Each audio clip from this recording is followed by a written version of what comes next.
বন্ধুরা, আপনারা ভিডিওর শুরুতেই লক্ষ্য করছেন যে এখানে একটা গর্ত করা আছে, হোল করা আছে, যাতে এখান থেকে আপনার এই ড্রেনের পানিটা নেমে যায়। এই দেখেন, আমি দূরে এসে দাঁড়াইছি, দেখেন। এবং এই যে আইল্যান্ড দেখা যাচ্ছে, এটা কিন্তু ড্রেন। এখান থেকে যাতে পানি নেমে যায় সেই জন্য কিন্তু এই হোলটা করা হয়েছে। কিন্তু এখানে পানি কিন্তু যাচ্ছেও না, আসতেছেও না। ভালো করে দেখেন আবার।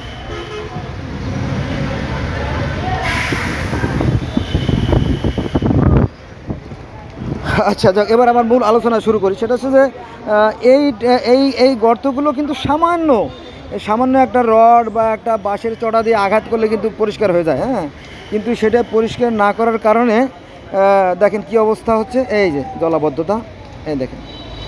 হ্যাঁ, আপনি যদি কি বলবো, আপনার কলসে কলসে কলসে যত পানি থাকুক না কেন, সেই কলস যদি ছিদ্র হয়, এখান থেকে কিছু পানি নামতেছে, দেখেন।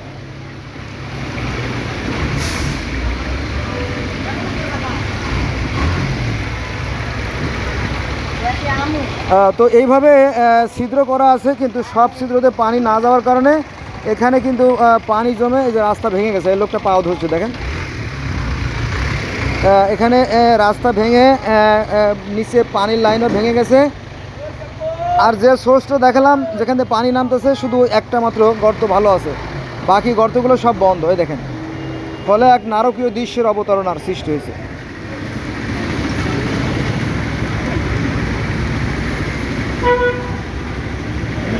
এই যে পাথর দেখছেন না, এই পাথরগুলো কিন্তু এই যে ঢাকার যে মেহেন্দি আছে বা কুলি আছে, এরাই কিন্তু গর্তগুলো বন্ধ করে রাখছে। ওই যে ইট দিয়ে, পাথর দিয়ে এরা এখান থেকে মাল আনা মাল নামায়, বুঝছেন। এই যে এখানে কিন্তু অবৈধভাবে এই যে গাড়ি রাখছে না, এই যে ঠেলা গাড়ি, এগুলো কিন্তু অবৈধভাবে রাখা হয়েছে।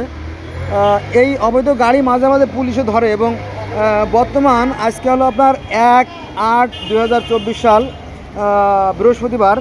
তো বর্তমানের রেট হচ্ছে 600 টাকা। এই ঠেলা গাড়ি রাখার ফলে এদের যে পরিমাণ চাঁদা দিতে হয়, তার পরিমাণ হচ্ছে 600 টাকা।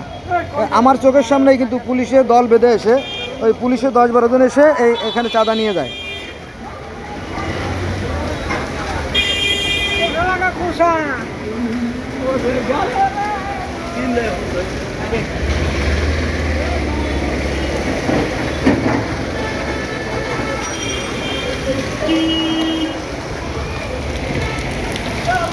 এই দেখেন, এই যে গাড়ি রেখে দিচ্ছে, এই যে এই যে এই যে এই যে এই দেখেন, এই যে গাড়ি রেখে দিচ্ছে।